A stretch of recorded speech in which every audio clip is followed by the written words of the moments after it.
Hello বন্ধুরা, চলে এসেছি কথা মতো ঠিক 3 ঘন্টা 14 মিনিট পরে আবার আমার ডিশওয়াশারের কাছে।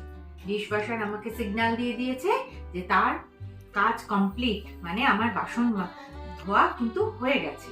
তা আমি এখন কি করব? এখন আমি মেন সুইচটা অফ করে দিচ্ছি। মেন সুইচটা অফ করে দিলাম। এইবার আমি আপনাদেরকে দেখাচ্ছি মেশিন কেমন বাসন ধুয়েছে। দেখুন আপনারা, এই দেখুন। আপনারা তো বুঝতে পারছেন না, এখানে না গরম হাওয়া বেরোচ্ছে, মানে বাসনগুলো না একদম হট একেবারে। এই দেখুন, আমি তো আপনাদের দেখিয়েছিলাম কিরকম নোংরা ছিল বাসনগুলোতে। এই দেখুন, চামচগুলো দেখুন, এই দেখুন, শুকনো, একদম শুকনো, বুঝতে পারছেন? এই দেখুন, এগুলো দেখুন, এক ফোঁটাও জল নেই, গরম একেবারে, শুকনো একদম। দাঁড়ান, আমি এই দেখুন হাতাটা দেখুন, এই দেখুন। আমি বলেছিলাম না, স্টিল, কাঁচ, প্লাস্টিক এগুলো অসাধারণ ধুয়ে দেয়। এই দেখুন বাটিগুলো দেখুন, এই দেখুন কিভাবে নেমে এসেছে, কিভাবে এসেছে দেখেছেন? কিরকম পরিষ্কার হয়ে গেছে। গরম, আমি হাত দিয়েছি, গরম একদম, দেখেছেন? সব সব বাসনগুলো। এবার নিচের পোর্শনটা দেখাই, বড় বড় বাসনগুলো কিভাবে ধুয়েছে দেখুন। এই দেখুন থালাটা, এই দেখুন, এই আমি আমার মুখটা দেখতে পাচ্ছি থালাতে। এই দেখুন, দেখেছেন? একটাও কিচ্ছু ময়লা লেগে নেই।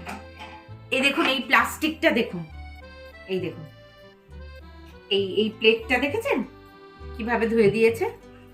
একদম শুকনো, মানে জাস্ট এখান থেকে বের করে জায়গা মতো তুলে রাখবে। এই দেখুন, দেখেছেন? আমারও না বন্ধুরা প্রথম প্রথম মনে হতো এ বাবা, এ আবার হতে পারে নাকি, কিন্তু তারপরে আমি অনেক ইউটিউবার দাদাদের ভিডিও দেখে বুঝতে পেরেছি যে ডিশওয়াশার ইজ ভেরি নেসেসারি, ভীষণ ইউজফুল, ভীষণ ভালো। এই দেখুন, দেখেছেন?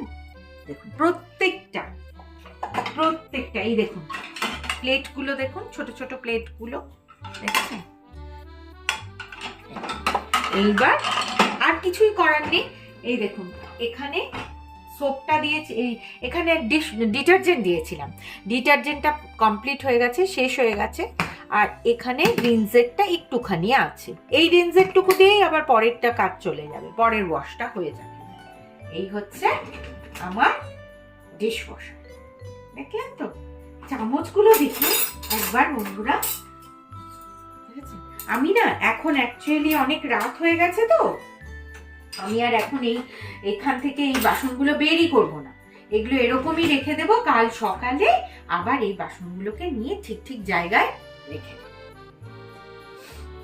তো অ্যাকচুয়ালি কি হচ্ছে বলুন তো বন্ধুরা, ব্যাপারটা হচ্ছে আমি না যখনই আমার মেয়ের আসে না, আমার মেয়েটা একটু বাচ্চা মেয়ে, যখন আসে না, বেশি বড় না, তখনই না আমি ডিশওয়াশারে সমস্ত বাসনগুলো দিয়ে দিই। আবার কখনো কখনো এটাও করি যে দেখছি যে অনেক বাসন বেরিয়ে গেছে, বেচারা ওরাও তো মানুষ না, ওদেরও তো খাটনি হয়, কষ্ট হয় না, তখন না আমি বেশ কিছু বাসন না এর ভেতর দিয়ে ধুয়ে দিই। এই যেমন দেখুন, এখানে কালকে এসে ও এইটুকুই বাসন মাজবে, আর বাকি মানে যতটা পেরেছি আমি এর ভেতর ঠেসে ঢুকিয়ে দিয়েছি। এটা আমি প্রায়শই করি, যে মানে ওদেরকে পেমেন্ট দিচ্ছি বলে এত এত বাসন মাজিয়ে নেব, এটা না আমার খুব খারাপ লাগে। আমি যখনই বেশি বাসন হয়, বিশেষত কাঁচের বাসন যখন বেশি বেশি বেরিয়ে যায় না, আমি তখন ডিশওয়াশারে ধুয়ে দিই। তো এটা ওরাও জানে, ও জানে, মেয়েটিও জানে, সেই জন্য ও না খুব খুশি আমার বাড়িতে। আমিও ওকে ওই জন্য ভীষণ ভালোবাসে। ও জানে যে কাকিমা কখনো অতিরিক্ত খাটাবে না ওকে। তো এই আর কি, ডিশওয়াশারটা নিয়ে আমিও যেমন ভীষণ হ্যাপি, আমার মেয়েরও খুব হ্যাপি, আর ও হ্যাপি বলে আমিও খুব হ্যাপি। ঠিক আছে? তা আমার এই ভিডিওটা যদি আপনাদের ভালো লাগে, প্লিজ একটা ছোট্ট করে লাইক করে দেবেন, শেয়ার করে দেবেন, সাবস্ক্রাইব করে দেবেন। Tata, good night.